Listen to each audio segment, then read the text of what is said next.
You get to a certain age, and balance and falls become a concern, and frankly, a topic of conversation.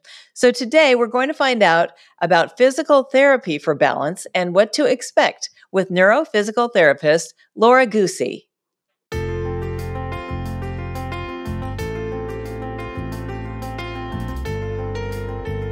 Welcome to Stoughton Health Talk. I'm your host, Maggie McKay.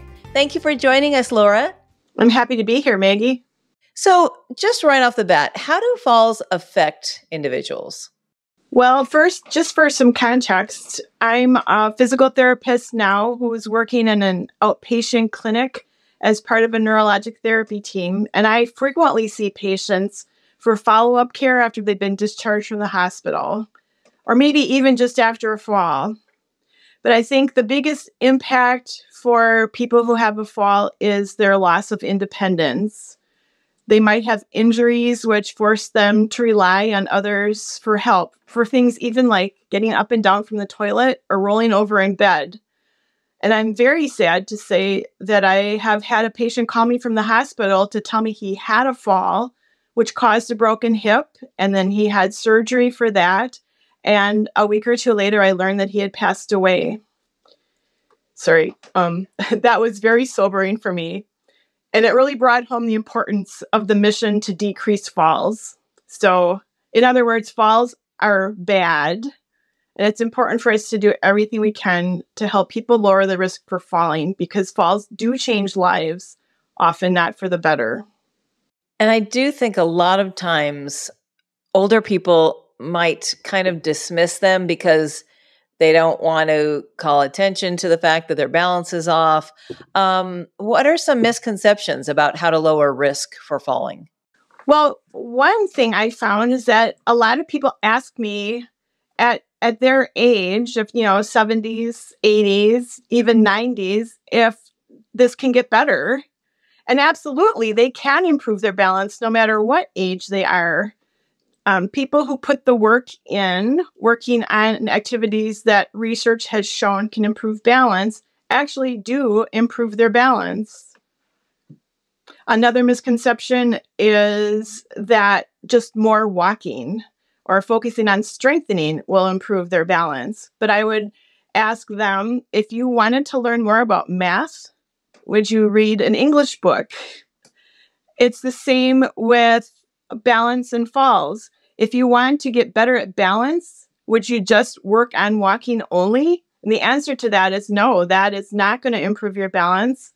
You have to actually put in the work to do challenging balance exercises. I was so surprised once I had vertigo. So I went to this place, all they do is balance. And I saw so many older people there doing so many different kinds of exercises with different kinds of tools that I had never even seen. And I thought, wow, that is amazing. So they have places just for that. And I know that a lot of, parks have programs also, or balance classes. How do you determine if a person is at an increased risk for falling? And what does the research say about that? So actually, there has been quite a bit of work done to create a set of balance tests which can predict if a person has an increased risk for falling or not. For example, there is a test called the 5 times sit to stand, which is just what it sounds. The person stands up and sits down 5 times, arms crossed over their chest, so they can't use their hands to push up. And they've given this test to a whole bunch of people, and they've divided that group up into the people who are fallers and the people who are not fallers. And it turns out that the people who are fallers are more likely to do that test in more than 12 and a half seconds. And the people who do that test in less than 12 and a half seconds are in the group of not an increased risk for falling. Now, that is just one test that looks at one domain, but there's similar outcome measures for different walking tasks. Things like stepping over stuff or walking around things, stepping or looking to the right and to the left while they're walking. These are all things we have to do in daily life, and we can do these standardized outcomes that research has shown if you get a certain score or not, you are or aren't at an increased risk for falling. Even just looking at the gait speed for somebody gives us a lot of information about whether or not they're at increased risk for falling. All of these tests have cutoff scores that if the patient does better than the cutoff score, they fall on one side of the fence where they're not an increased risk for falling. And if they fall on the other side of that cutoff score or norm, they are at an increased risk for falling. So we can pinpoint exactly what parts of balance they're struggling with the most and focus primarily on those. And if I want to improve my balance, what things can I do? So there was a systematic review done, which looked at 44 different balance studies and compiled that into general guidelines for how much time and what types of activities can help somebody increase their ability to be balanced. So the results of that were that it's going to take more than 50 hours of exercise over time, which I think is staggering for a lot of people to hear. But for many people, it took them a long time to get into a position where their balance is not great. So it's going to take a little while to work back from that. So we're talking about probably 4 or 5 months doing activities which actually challenge their balance. So we would want those to be primarily done in standing, trying to stand with feet closer together or on one leg, minimizing the use of hands for help, and then practicing controlled movements of your center of gravity, like weight shifting from one foot to the other foot or minor changes in your weight, such subtle movements like forward and backward while your feet are planted on the ground. I think that the most notable thing about this systematic review was that the most effective programs did not even include walking. That's not to say you shouldn't walk, because I do want people walking. It has a lot of aerobic benefits, but that is not an activity that we should expect would improve our balance. Laura, how do you approach fall prevention? Well, from my perspective as a PT, there are 3 primary things I consider when I'm trying to decrease risk for falling. First, I'm going to ask the person about their home situation. Are there stairs to get into your home? Do they have a railing on them? Grab bars in the bathroom? A lot of clutter around your living room or throw rugs or a dog that can get underfoot? It's really important to optimize where we live to be a safe environment. Second, I'm going to look at the kinds of things that they do. Do they spend a lot of time on uneven surfaces while they're doing yard work?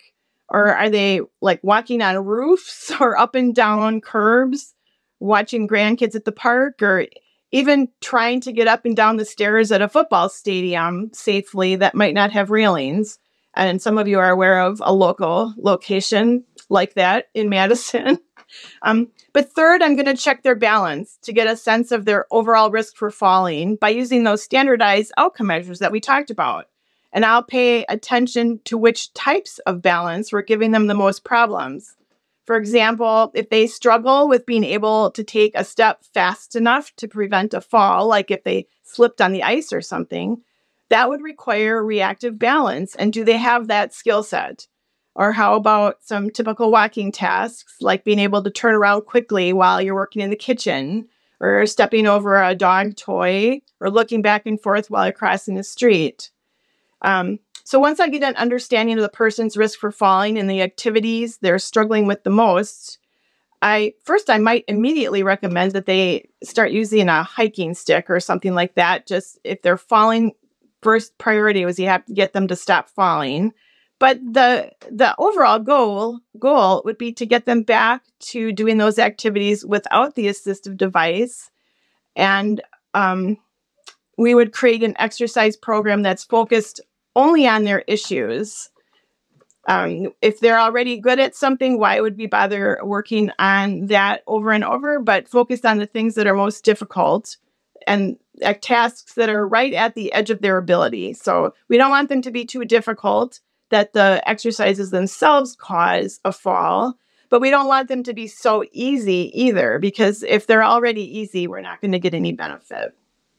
Laura, you mentioned the dog toy, tripping on that. I like to think I have pretty good balance. because I do. However, it's the dog toy that's going to be the death of me. I am telling you, I can't even tell you how many times I've almost taken a fall because of those a little tiny dog toys. So you really have to like be aware of what's on the ground around you. Cause even though you might know what to expect in your own home, your dog, a grandchild, your spouse, someone else might leave something on the floor and you don't see it. So I'm constantly like looking around. Or when I go running at the park, same thing, a crack in the sidewalk, which there are many of, that again, a teeny tiny crack. I once fell head on, chin on the pavement. And you got to be so careful, so aware, right? Yes, absolutely. In closing, is there anything else you'd like to add that we should know? So I would just encourage people to, if they feel like they're becoming an increased risk for falling, reach out in some way. There are many community classes, and the Safer Communities website lists several community classes that focus on lowering risk for falling. I would encourage people to get out and do some of those and try to get up to that 50 hours in 4 to 5 months. And a lot of the classes in the community do meet the criteria that's needed. And that can be a fun thing and a social thing and something that people actually might even look forward to.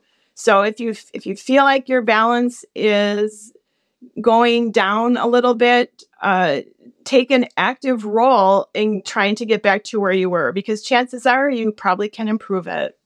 Right. Like you said earlier, you've got to put in the work. It's not just going to happen magically. Just in closing, a little bit off topic, but I'm wondering how you feel about those devices you wear, say, around your neck, that if you do fall and you live alone, you press the button and someone comes and helps you. Do you think everybody who's over a certain age living alone should have one of those? Absolutely. Yes, I've heard too many stories of people who fell and they could not get up and they were on the ground for a day or two or more. And a lot of health complications can come, the most recent one I heard of, the person had kidney failure and broke a hip. So first they had so in any case, you would want something that it would ask you if you fell, right? So something with fall detection, so that if you fell, it would say, "Are you okay?" And then if you don't respond, they would automatically send help. And if you do respond, "Oh, no, I just dropped my thing on the floor," or whatever. But yes, definitely. And not for just yourself, but for peace of mind for your family members. Because otherwise they could feel guilt because maybe they didn't check in on you that day. And you don't want them to go the rest of their lives wishing they had called you on a day when you fell. So definitely, I highly recommend those. Absolutely. Absolutely. I agree with you wholeheartedly. Well, Laura, thank you so much for sharing your expertise. This has been so useful and educational, and I'm sure helpful to people who are wondering about their own balance and how to prevent falls. I've been happy to be here. Thank you. Again, that's Dr. Laura Goosey. For more information on preventing falls, please visit safercommunity.net/falls-prevention.